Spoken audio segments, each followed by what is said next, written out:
Good morning बच्चों, online class में आपका स्वागत है।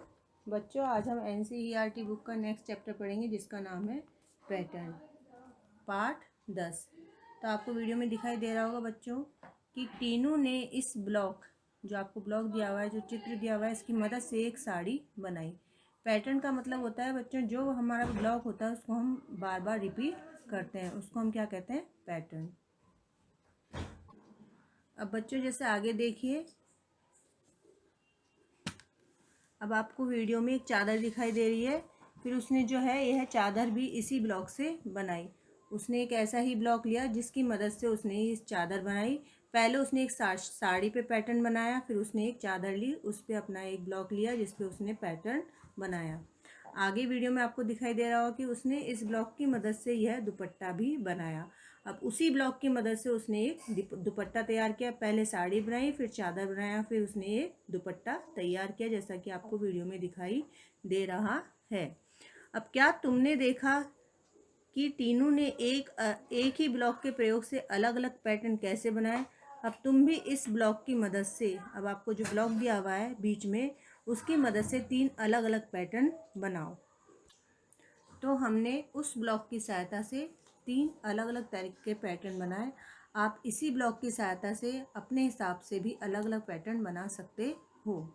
अब आगे देखिए बच्चों, यामिनी ने अपने ब्लॉक से अलग अलग पैटर्न बनाए। क्या तुम इन पैटर्नों को आगे बढ़ाने में उसकी मदद कर सकते हो? अब आपको वीडियो में 3 पैटर्न दिखाई दे रहे हैं। पहले जिस जिस चित्र में पहले एक पत्ती है, फिर 2 है, फिर उसमें 3 बढ़ा दिए हैं, फिर एक पूरी चार पत्ती हो गई हैं। ऐसे ही आपको शुरू से लेके पूरा ये पैटर्न ख़त्म करना है। पहले एक आएगी, पहले एक बनी हुई है, फिर 2, फिर 3, फिर 4। ऐसे ही जो दूसरा पैटर्न है उसमें फिर बच्चों अगले पैटर्न में 2 रेखाएं ऊपर की ओर जा रही हैं, फिर 2 रेखाएं नीचे की ओर जा रही हैं। इसी तरह फिर 3 रेखाएं ऊपर की ओर जा रही हैं, फिर 3 रेखाएं नीचे की ओर जा रही हैं। तो इसको हम इसी तरह आगे बढ़ा सकते हैं। तीसरा जो पैटर्न आपको दिखाई दे रहा है वो वृत्त का है। तो पहले 1/4 हिस्से में कलर किया हुआ है, फिर उसका दूसरा हिस्सा लिया हुआ है, उसमें भी 1/4, फिर तीसरा हिस्सा लिया हुआ है, फिर उसमें कलर किया हुआ है, फिर चौथा हिस्सा लिया हुआ है, 1/4 उसमें कलर किया गया। ऐसे ही ये आगे पैटर्न बढ़ता चला जाएगा। अब आगे देखिए बच्चों, उनको देखो और आगे बढ़ाओ। पहले है बच्चों आपको जो अल्फ़ाबेट है ABCD, उसके पैटर्न बने हुए हैं। तो पहले ब्लॉक में है ABC, फिर दूसरे में है DEFGHI, फिर आगे आपकी जो I के बाद क्या आता है JKLMNOPQR। ऐसे ही है बच्चों 28Z। 28 के बाद ये घटते क्रम में है, मतलब जो अल्फ़ाबेट है वो भी घटते क्रम में है और जो गिनती है वो भी घटते क्रम में है। पहले 28Z है, फिर 27Y, फिर 26X, फिर 25W, फिर 24V, फिर 23U। ऐसे ही बच्चों जो अब आपके आ गई काउंटिंग आ गई 100 से ऊपर की, तो इसमें क्या होगा बच्चों 864। ये 100 यानी 100 घटते क्रम में है। तो ऐसे ही हो गया 864 के बाद 764, फिर 664, फिर 564, फिर 464, फिर 364। अब जो नेक्स्ट वाली है वे पहले तो हमारे घटते क्रम में था, अब हमारा आएगा 100 बढ़ते क्रम में। 9 के बाद 109, फिर 209, फिर 309, फिर 409, फिर 509। तो ये बच्चों आपको समझ में आ ही गया होगा। अब संख्याओं का प्रयोग करते हुए अपने पैटर्न खुद बनाओ। अब आपके पास 2 बॉक्स दिखाई दे रहे हैं, इसमें आप अपने हिसाब से भी संख्याओं को प्रयोग करते हुए पैटर्न बना सकते हैं। मैंने अपने हिसाब से इसमें आंसर लिख दिया। अगर आप इनके अलावा भी कुछ दूसरी संख्याएं लेना चाहते हैं तो आप ले सकते हो। तो बच्चों पहले पैटर्न में मैंने एक संख्या 100 ली, उसमें 100 प्लस किया तो क्या हो गया 200, फिर 100 प्लस किया फिर हुआ 300, फिर उसमें 100 प्लस किया 400, फिर 100 प्लस किया 500, फिर 100 प्लस किया 600। तो इसमें हमने 100 प्लस करते हुए पैटर्न बनाया। जो अगला पैटर्न है हमने संख्या ली है 850। अभी हमने 50-50 जो घटते क्रम में करा है। तो हमने बच्चों इसमें जो अगला पैटर्न है, इसमें हमने पहले तो हमने 100 प्लस किया था और अगले पैटर्न में हमने 100 माइनस किया है।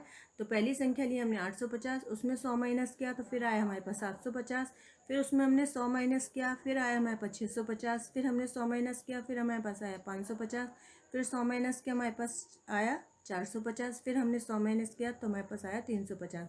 तो इस तरह मैंने इसका आंसर तैयार किया है। आप भी इनके अलावा अगर यदि आपके मन में कोई दूसरी संख्या है तो आप इनको दूसरी संख्याओं से भी पूरा कर सकते हो। अब बिना संख्याओं का पैटर्न बनाओ। तो बच्चों आगे अब बिना संख्याओं का आपको पैटर्न बनाना है। मैंने ए से जेड तक की संख्याएं ली हैं, जो अल्फ़ाबेट लिया उस हिसाब से मैंने पैटर्न बनाया, जैसा कि आपको वीडियो में दिखाई दे रहा है। ए बी, फिर सी डी, फिर ई एफ, फिर जी एच, आई जे, के एल। इसके बाद आप आगे भी इसको बढ़ा सकते हैं। आप इनके अलावा कुछ दूसरी जो संख्याएं लेकर आप अलग से पैटर्न बना सकते हो अपने अकॉर्डिंग। आगे देखिए बच्चों, कोई संख्या दोबारा ना आए। तो देखिए बच्चों, दिए गए संख्या चार्ट को देखो, आपको एक चार्ट दिखाई दे रहा होगा संख्याओं का। क्या तुम्हें कोई पैटर्न नज़र आया? अब जैसे संख्या चार्ट है तो उसमें है पहले 1 2 3, फिर दूसरे में है 3 1 2, फिर है 2 3 1। तो आप बच्चों इसमें समझ रहे हो क्या हो रहा है कि किसी भी लाइन में कोई भी अंक दोहराया नहीं गया है। यानी पहले जो हमने लिया 1 2 3, तो इसमें एक बार ही आया है, दो एक बार ही आया है और 3 भी एक बार ही आया है। अब जो दूसरा है उसमें 3 1 2, इसमें भी कोई भी अंक दोबारा नहीं दोहराया गया है। 3 एक बार आया है, 1 भी एक बार आया है और 2 भी एक बार आया है। और जो तीसरा वाला है उसमें है 2 3 1, इसमें भी ऐसा ही है बच्चों, इसमें भी 2 एक बार ही आया, 3 एक बार ही आया और 1 एक बार ही आया है। तो इसमें किसी भी लाइन में कोई भी अंक दोहराया नहीं गया है। तो बच्चों आज की वीडियो आपको समझ में आई गई होगी। पैटर्न जो भी मैंने आपको आज समझाया है वो आपको अपनी नोटबुक में अच्छे से साफ साफ सुंदर सुंदर हैंडराइटिंग में आपको करना है।